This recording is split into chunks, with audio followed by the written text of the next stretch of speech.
Tinalakay sa Special Committee on Reforestation ang mga panukalang batas na magpapaganda at mangangalaga sa kalikasan ng bansa.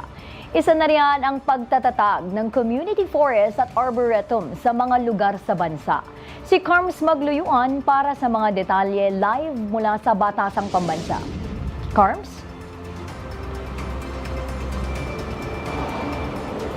Tama ka riyan, Nudge. Tinalakay nga ng komite ang mga hakbang para sa sustainable na pagtatanim at pangangalaga ng mga puno.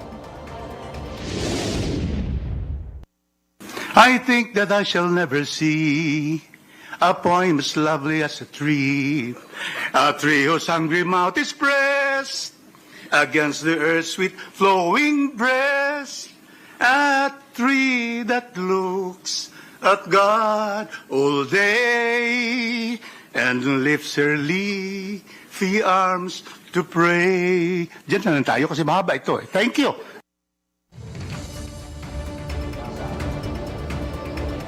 Sinimulan ni Cagayan de Oro's 2nd District Representative Rufus B. Rodriguez ang pagdinig ng Special Committee on Reforestation sa pamamagitan ng isang awit na naglalarawan sa kahalagahan at natatanging ganda ng mga puno.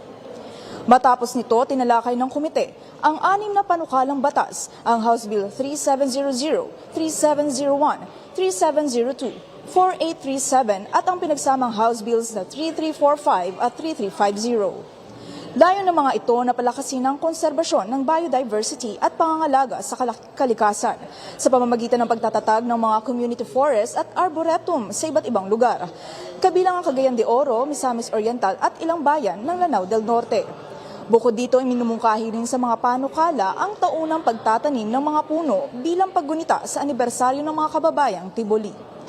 Ayon sa mga kinatawan na nagsusulong ng panukalang batas, ang mga proyekto ay bahagi ng mas malawak na layunin na mapanatili ang kagubatan, mabawasan ang pagbaha at suportahan ang kabuhayan ng lokal na komunidad.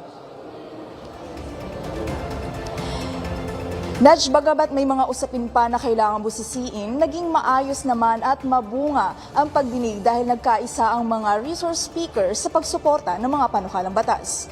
Para sa totoong balita sa Bagong Pilipinas, Carms Magluyuan, 13 sa tanghali ng Congress TV.